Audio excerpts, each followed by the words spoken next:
Mind is not the last term of evolution, not an ultimate aim, but like body, an instrument. Shri Arvind ने यह वाक्य अपनी पुस्तक synthesis of yoga के दूसरे चैप्टर में कही है। इस दूसरे चैप्टर का शीर्षक है the 3 steps of nature. Shri Aurobindo लिखते हैं कि प्रकृति मनुष्य में जो इवोल्यूशन की प्रक्रिया कर रही है वह प्रोग्रेसिव है, क्रमिक है। और श्री अरविंद की योग की भाषा में इसको इवोल्यूशन या हिंदी में उत्सर्जन या विकास कहते हैं। यह जो प्रक्रिया है यह निश्चित रूप से 3 स्तरों पर होनी चाहिए। पहला तो वह है जिसमें वो चीज़ें आती हैं जो अब तक इवॉल्व हो चुकी हैं। दूसरा वह है जो अब तक इवॉल्व नहीं हुआ है पूरी तरह से, लेकिन इसके इवोल्यूशन की प्रक्रिया आरंभ हो चुकी है। और तीसरा वह है जो अब तक इवॉल्व हुआ नहीं है, लेकिन समय समय पर कुछ लोगों में इसकी झलक मिलती है, आंशिक रूप से या विरले कुछ में पूर्ण रूप से भी इसकी झलक मिलती है। लेकिन पूरे मानव समाज में, पूरी मानवता में, पूरी मानव प्रजाति में यह इवॉल्व नहीं हुआ है। पहला जो इवोल्यूशन हुआ है, जो प्रकृति ने अब तक हमारे लिए इवॉल्व कर दिया है इस धरती पर, वह है हमारा शारीरिक जीवन। हमारा शारीरिक जीवन हमारे शरीर पर आधारित है और इस शरीर में प्रकृति ने 2 चीज़ों का सिंथेसिस किया है और ये 2 चीज़ें एक दूसरे से बिल्कुल अलग हैं लेकिन मौलिक हैं। पहला है पदार्थ या मैटर, यह इनर्ट है, निष्क्रिय है। और दूसरा है प्राण या जीवन ऊर्जा।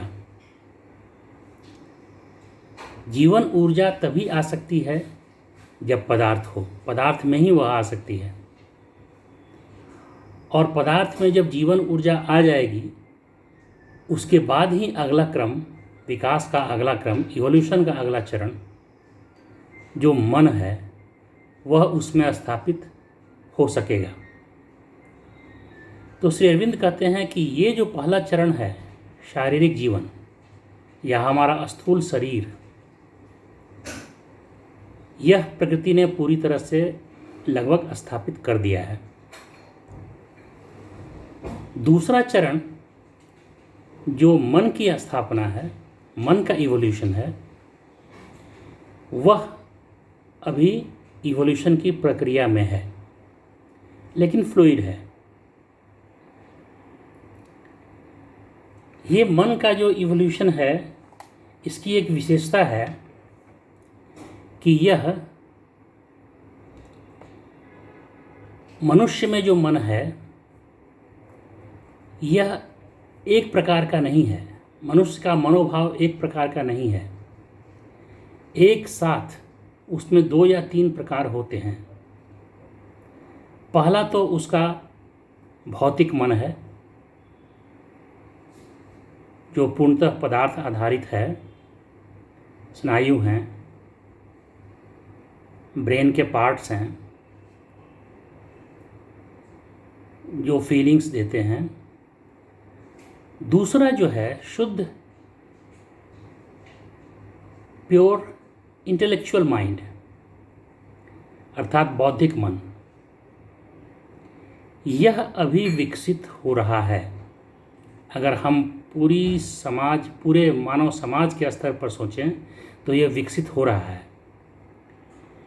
क्योंकि कुछ लोगों में तो यह विकसित है।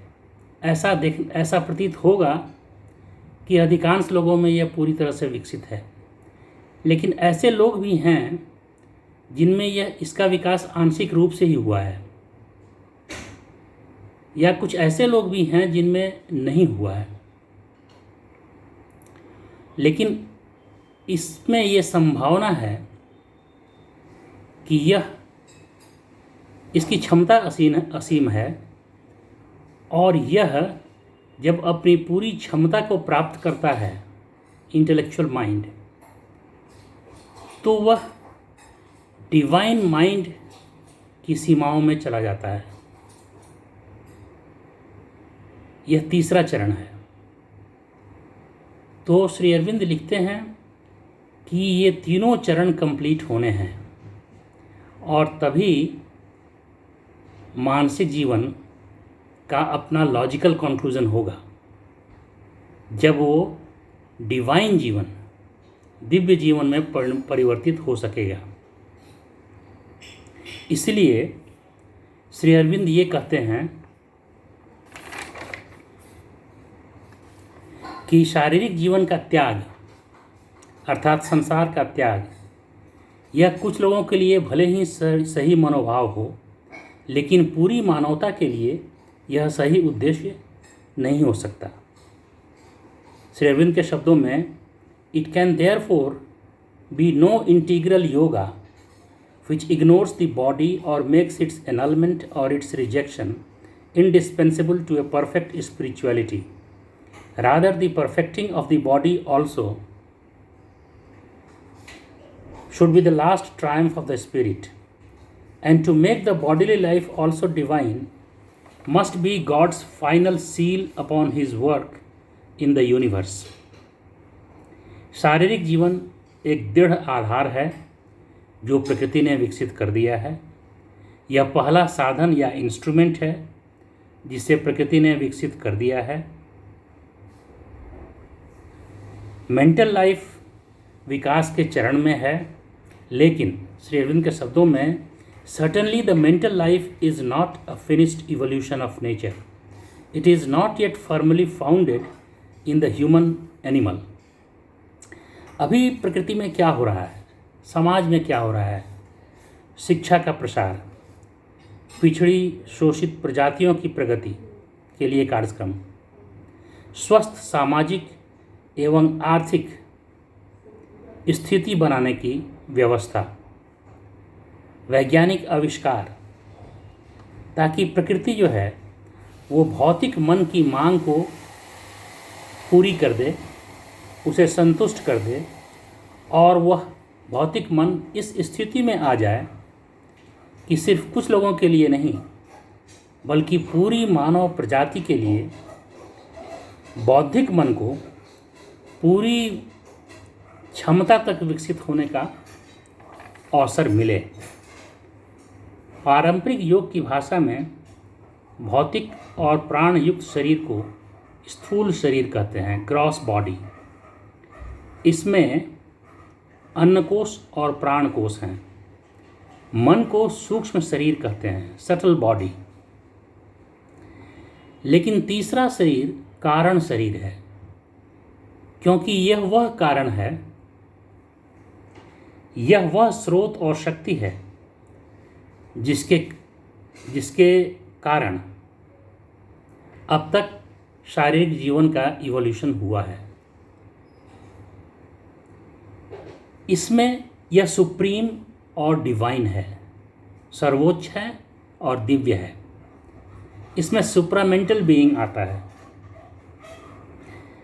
सुप्रामेंटल बीइंग इसमें क्या है? इसमें नॉलेज और ब्लिस, विज्ञानमय कोश और आनंदमय कोश। और सुप्रामेंटल को हिंदी में अतिमानस कहते हैं। तो अतिमानस की अभिव्यक्ति यही है जिसमें कि संपूर्ण ज्ञान, संपूर्ण सत्य और महान आनंद, असीमित आनंद समाहित हैं। यही दिव्य जीवन को स्थापित करेगा, जिसके लिए शारीरिक जीवन और मानसिक जीवन को प्रकृति ने अब तक हमारे लिए विकसित कर दिया है।